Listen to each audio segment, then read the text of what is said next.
What's up, guys? TommyFresh here. Let's talk about it. Um, how's everybody doing? Welcome to the channel. If you're here, or if you're viewing it later on, um, you know, thanks for coming. Um, I'd really help it, or I'd really help it. I'd really thanks for coming. Um, I'd really help it, or I'd really help it. I'd really appreciate it if you could give me a like, maybe subscribe and hit that bell. Um, Make sure you get notifications on all of my streams. I plan to do one every day to talk about some crypto, some stocks, some investing, and basically how to get into it. Um, so I guess we can start off by, talking about Bitcoin. Um, you know, Bitcoin right now um, is sitting at $57,800.99. Um, Still over 1 trillion market cap. We had a nice little pump today. Um, Bitcoin, Ethereum, all pumped today. Polkadot came up in a big way. Um, Theta had a pump, came back down, and it looks like they might be pumping again. Pretty much all the big caps saw a nice rise today. Um, and you know, could be due to the fact that it's the end of the month and the futures might have ended and might be over. And if that's the case, we might be looking at a good month of April. And historically, Bitcoin is terrible in the month of March. Um, People just get wrecked in March. But anyway, um, so there was some news today that Ethereum or Visa is going to be um, backing USD coin through Ethereum, um, which is really bullish news, especially for Ethereum holders. Ethereum has seen, you know, some really, I mean, the month of March and even late February was really bad for Ethereum. Um, you know, and that little bit of news pumped them up a little bit. Um, and there was something else I saw that had to do with Bitcoin and Visa. Um, I'm not really sure what it was, um, but everything pretty much saw a nice rise through yesterday and then early morning today, and they've kind of gone sideways since then. Um, you know, but anybody who's hodled throughout the month of March, hey, props to you. You got the diamond hands because the month of March was rough. It was real rough. Um, and from what I've been gathering through data and research is that this could go two ways um, as far as Bitcoin is concerned. Um, there, when you're investing and you learn about trend lines, and I'd like to do a stream about trend lines and how to read trend lines. But there's a support line and a resistance line. Your support line is obviously the line at the bottom that you can basically draw your support line along the trend line, and it's basically the line that hits the most bottoms. Okay, and whatever um, that line is pretty much your uh, um, that's your support. That's like what you don't want whatever you're watching to go under. And if it does, it's not the end of the world because there's a previous support line, um, and so on and so on. And then the resistance is the one at the top. The resistance is the one that you're trying to break through, because if you can break through it, it essentially means that there's potential to go higher. Um, so the obvious resistance would obviously be 60,000, I would say. Um, you know, and if we can pump past 60,000 um, and continue to go, it's looking like a possible 90 to 100,000 Bitcoin by the end of the month of April. Um, Now, that's good news, and it could also be bad news, because ultimately, now, don't take my word on this, because again, I said this in my stream before, that this market is maturing. There's different players in the game. There's high profile investors. There's institutional interest. It's a different market than what it was. You know, we're not seeing 80% corrections, 30% corrections. We've been seeing, 15, 20, nothing, pretty big dips, but nothing too serious. So the first way obviously would be to go to 90 to 100,000 by the end of the month of April. And then the other scenario would be Bitcoin drops and goes below 47,000. Um, Now, here's what the analysts are saying. Um, if Bitcoin drops below 47,000, that's not such a bad thing, um, because the market is maturing. Ultimately, Bitcoin has been on a steady rise, and it hasn't really seen big corrections. Um, and what they're saying is that if it just goes to 90 or 100,000 without dipping first, we could see a major correction after that. But if it dips first and then pumps up, um, it could well surpass 90 or 100,000, which would be phenomenal. Uh, but ultimately, um, when it comes to my own portfolio and how I invest, um, I keep Bitcoin, obviously, um, but in the same respect, the days of making tons of money off of Bitcoin are pretty much past us. Yeah, we can profit from it, but I believe that the days of the 100x Bitcoin is well behind us. I just don't see it anymore. So there's other plays. There's definitely other plays that we can get into that would make us more of a return. One of the ones that I had mentioned earlier was Theta. Now Theta is, I mean, the project itself is a project that's perfect for the time being. For the the economy and society that we're in today.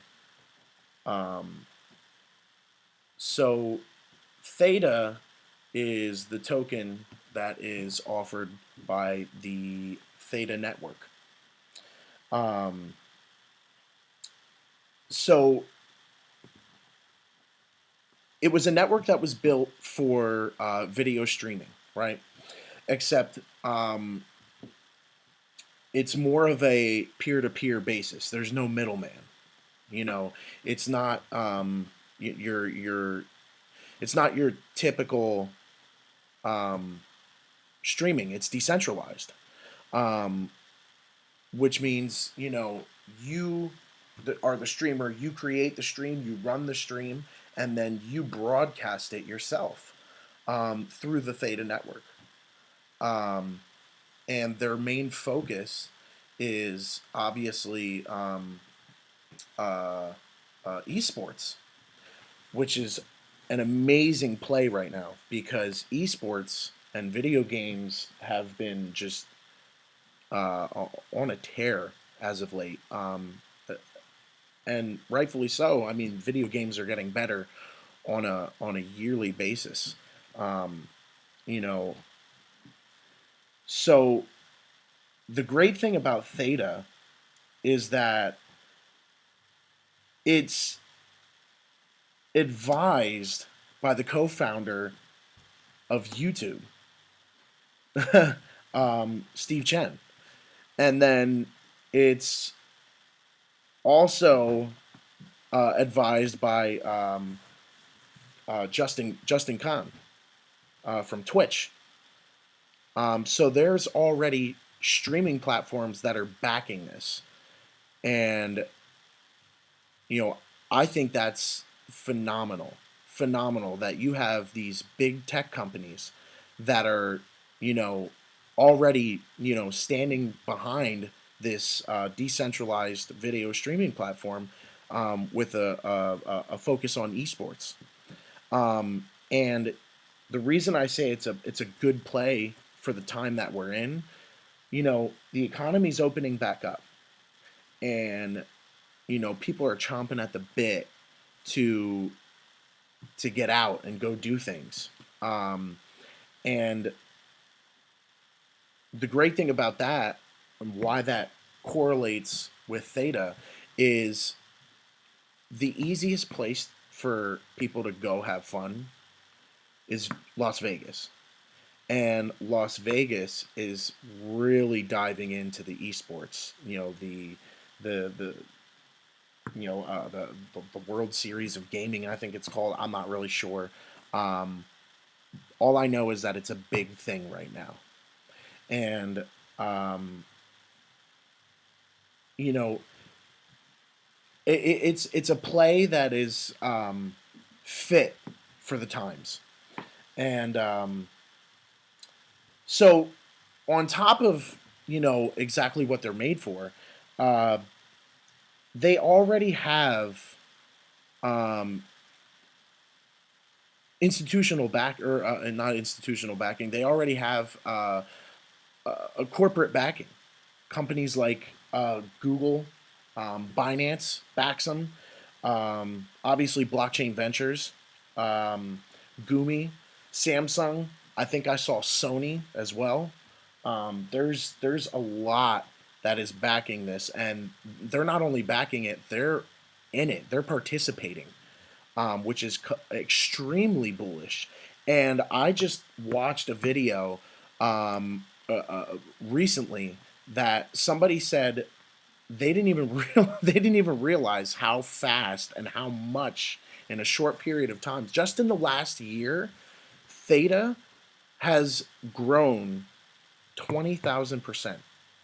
20,000%. That's insane in a year. In a year. And obviously, if you've been in the space, you know that there are other plays. There are plays in this specific category, but obviously Theta is running away with it, and they not only have corporate backing, but there's a lot of people that are involved. Um, me personally, I'm running the beta edge node, the Theta edge node beta version, and I'm trying to get into having an elite version as well. Um, but the token, um, the token recently, over the last week, I believe it topped out at 14, or was it 4? Yep, 1494. 1494 it topped out at. And then it took a little breather, and it's still on that breather. Now, see, when the market dips, that's actually a good thing, because if a token just continues to go up and up and up and up and up, that means when it falls, it's going to fall hard. So it was actually good to see the dip and to see them establish a support line, and ultimately the rise brought them into the top 10, and the support line has been keeping them in the top 10 as far as market cap, which is amazing. So it's extremely bullish. I'm extremely bullish on Theta. I think that is a huge token to get into. Currently sitting at 13.15, $13.15. So it's not completely, explosive yet. And ultimately, you know, I think I think it's got plenty more room to grow because so let's I mean as opposed to Audius, I think it is, which is another streaming esports platform, decentralized. They already have millions of users, millions. Theta has yet to be discovered by the general public. This is huge. This is a big thing to look out for, and I think, me personally, as long as it keeps on hanging at this price, I'm going to continue to put money into it. Um, you know, they're running nodes all over the world. They're running enterprise nodes. So they have these enterprise validator nodes, which is like Google's running one. I think Samsung's running one. Sony's running one. And these nodes are validating the network. And these are corporate entities. This is huge, huge. I can't stress this enough. So Theta is one of the ones that I'm definitely bullish on, and definitely going to continue to put my own money into it as long as it remains at a reasonable price. So then Ethereum as well. Let's get into Ethereum. So Ethereum currently, after the pump this morning, is sitting at 1801, and still in the green, still in the green. And I believe this is probably the first time we've seen 1800 again since, oh, what was it? Probably about a week ago. Um, yeah, I think about a week ago. We've been pretty much on the decline. I mean, March was just a killer. March was a killer. But I see a big rebound, and honestly, you know, Bitcoin had that big pump last time, and Ethereum kind of stayed sideways. The whole ETH2 staking thing, and this whole, miner strike, and everything that's going on with the network was just, kind of hurting them a little bit. And then the whole Cardano launch on Coinbase, and um, there was just a lot outside of Ethereum that was making more noise, and I felt like Ethereum was just remaining sideways or declining. Um, but with that being said, Ethereum started to pump after the news this morning, which just goes to show me that people are still watching. I mean, ultimately, you can't deny the fact that Ethereum has the network effect, and if you don't know what the network effect is, it's let's just say all those most of those NFTs, most of the tokens that you're interested in are probably Ethereum tokens. Um, it's the one that every token pretty much started on up until recently, and other tokens started you know branching out and creating their own chains, to minimize the traffic, to minimize the congestion, and that's understandable. But that doesn't take away anything from Ethereum. There are a lot of bullish investors on Ethereum, Um, me personally, I'm more bullish on Ethereum than I am Bitcoin. Um, in terms of value, yes, I hold, I hold more in value in regards to Bitcoin. But in terms of quantity, I hold more Ethereum, and rightfully so, because Ethereum has yet to see that pump again. And I personally think, you know, by the end of the year, we should be seeing a $20,000 Ethereum, which would be I think, an 1,800% increase. Don't quote me on that. I don't, my math may be wrong, but that is a huge, huge gain. Huge gain. That is an opportunity. That is a complete opportunity to gain some funds. And then, I mean, personally, I will never sell Bitcoin and Ethereum. Those are the ones that I'm just going to continue to hold. Um, you know, this whole Ethereum ETH2 thing is the fact that it's taking this long, I think, is kind of turning people off. But don't sleep on it. Don't sleep on it, because there are millions, if not billions, locked up for this ETH2 staking. Um, so if you see that price dip, uh, I'm still bullish on Ethereum. I see that price dip, I'm buying in. I'm buying in, because I know for a fact, there's a lot of people hodling Ethereum.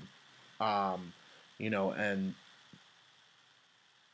the amount of Bitcoin and Ethereum that's on exchanges is drastically lower than any time in history. Um, which, tells me one thing: people are buying the tokens, and then they're pulling them off of the exchange immediately, putting them in wallets. Um, you know, this is something that people need to understand, is that when you buy a token and then pull it off of an exchange, that means you're going to hold it. You're going to hodl it, which means less and less is going to be available for the retail investors like us. And I'll tell you what, my personal opinion is that these dips are done purposely. Because if you notice, every time it dips, it always comes back. Well, that's because, you know, beginner retail investors are selling the dip. They're, buying the top and then selling when there's blood in the streets, as they say, you know, and then institutions are investing. Institutions are in it. They're here. It's here. I mean, it's all over the news. It's all over YouTube. It's all over everything. Social media. The institutions are here. They're investing, and every time you sell, you're selling your Bitcoin to an institution or a whale. Somebody is buying your Bitcoin and Ethereum. Don't fall for it. Do not fall for it. Um, so moving forward, Cardano had some really big news as of recently. They just announced that there will be two smart contracts to be released this spring, which is huge, because people were kind of like, I mean, I'm on Twitter constantly, and people are constantly talking about, what does Cardano actually do? Um, and it's funny, but I mean, I know what Cardano does. But the two smart contracts are being released this spring. I need to look into what exactly those smart contracts are. Kind of had some running around I had to do, so I didn't really have time to get into it. But that is big news for Cardano. Um, you know, I think Cardano is another play that is like right at the top of my list. Cardano's the token that, or Cardano's the um, the project that provides the ADA token. Um, and then I want to talk about VeChain. I think VeChain. Somebody had asked me about it earlier and what it actually does, and you know, uh, what's the play here. Um, VeChain offers the VET token.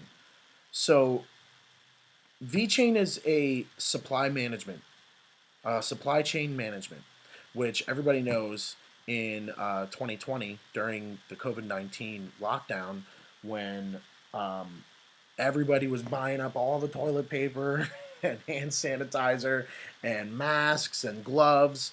And by the time the public was done, our medical personnel didn't have any for them.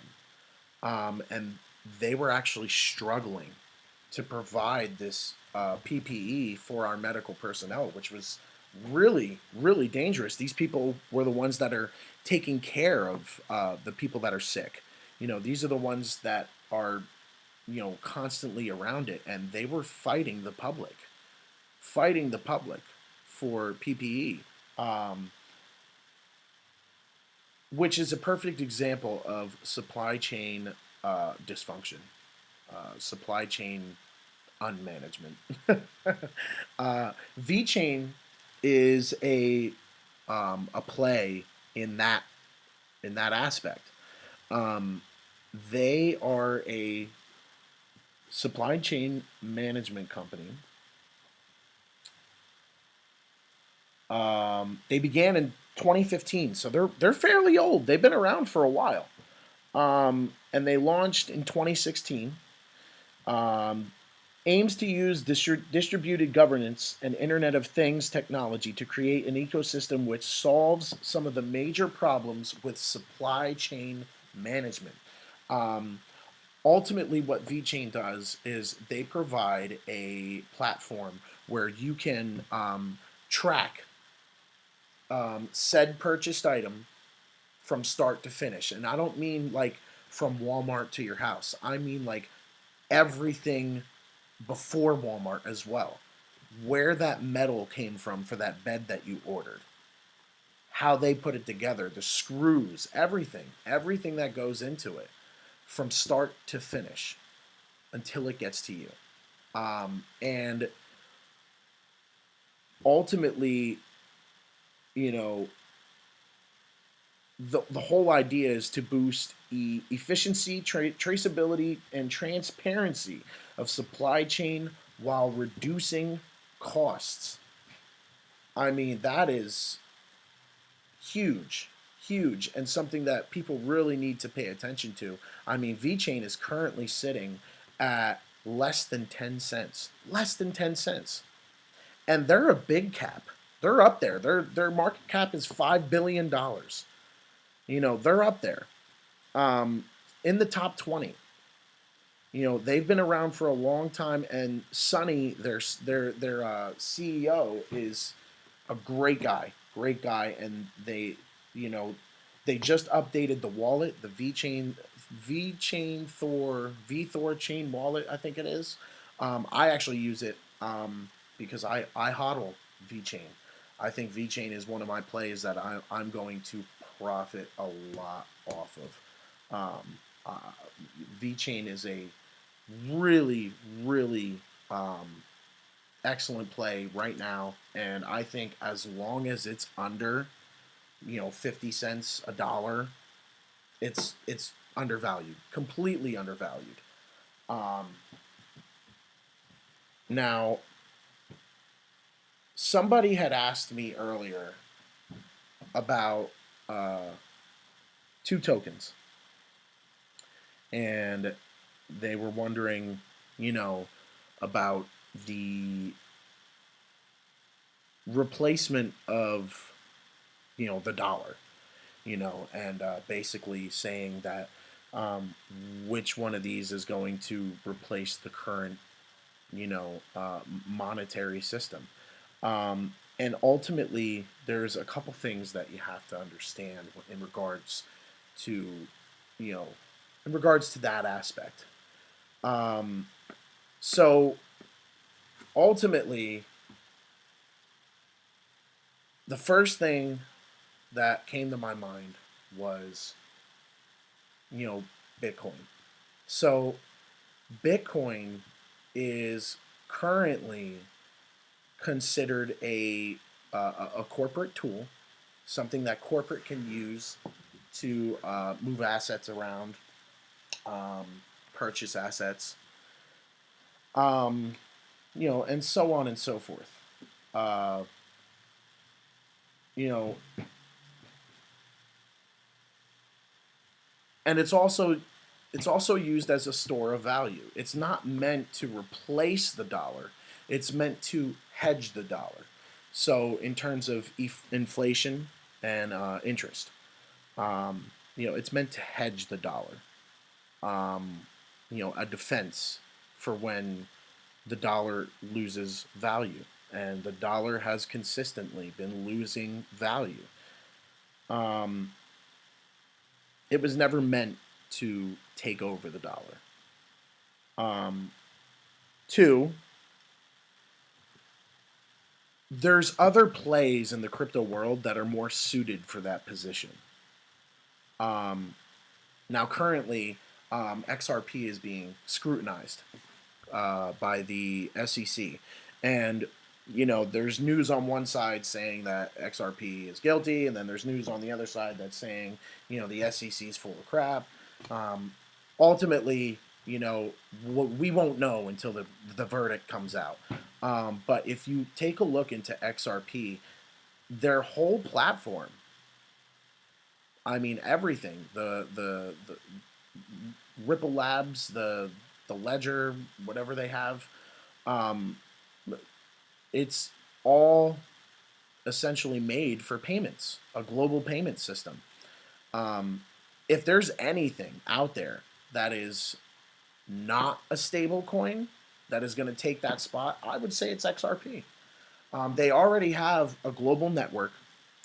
How can a coin that's only worth 50 cents be one of the top 10 coins in the world? I mean, they consistently hold volume. They're up there. They're up there, and when the time comes, the network effect will show.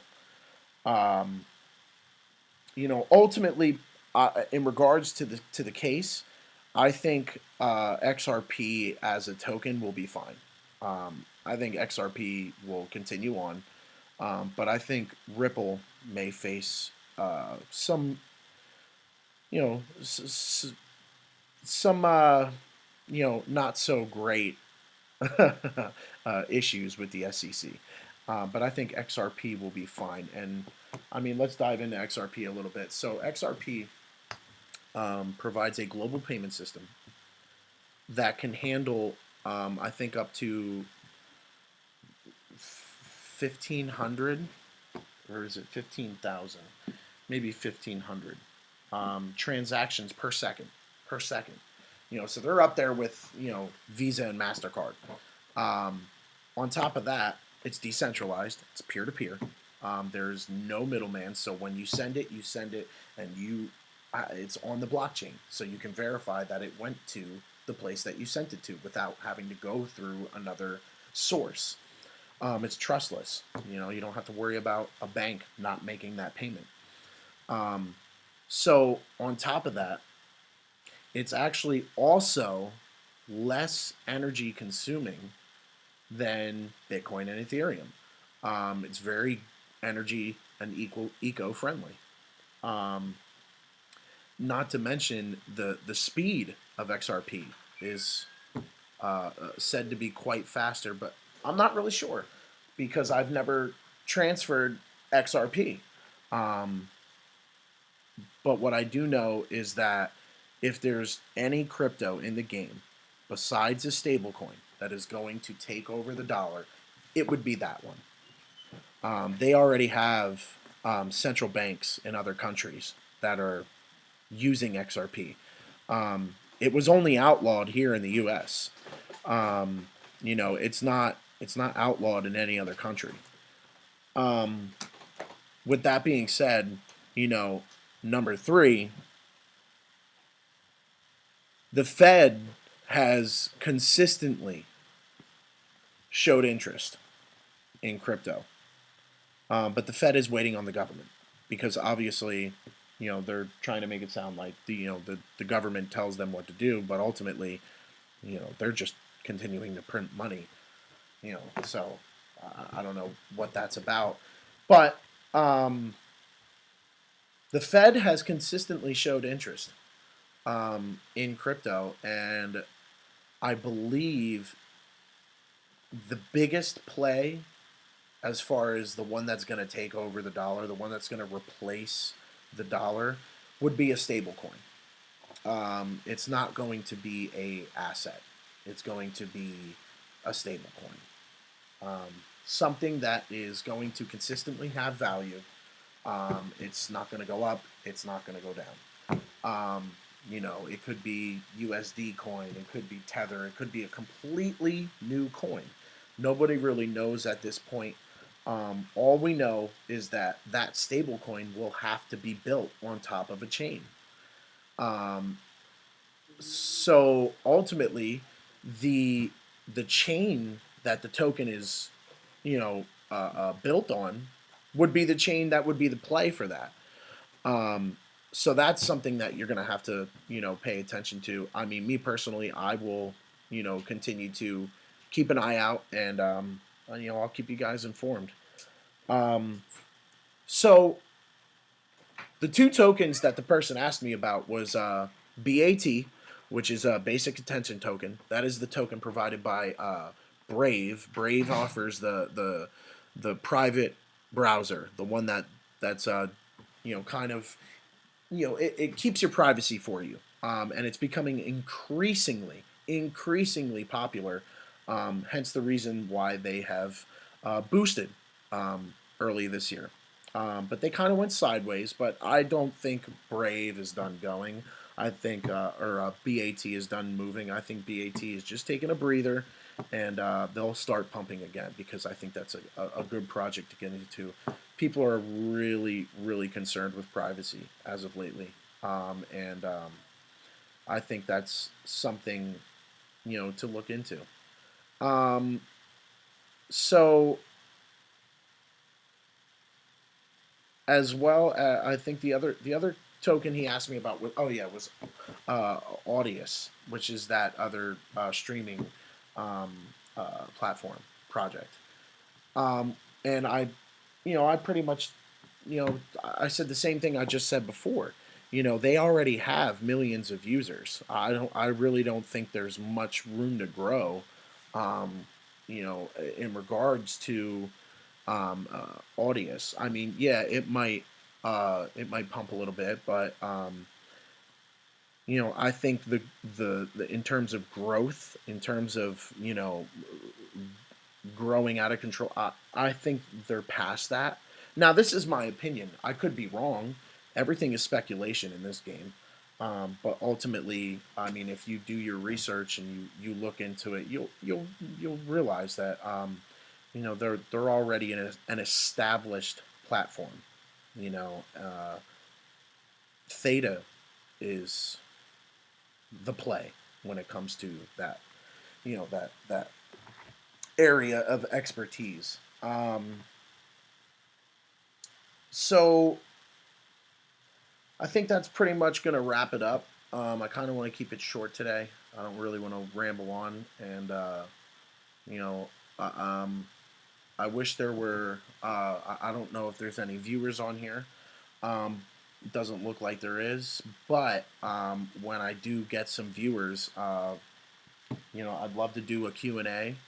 I'd love to, check some things out for people and uh, give you my take on it, give you my opinion. Um, you know, I'm not a professional, but I definitely do research.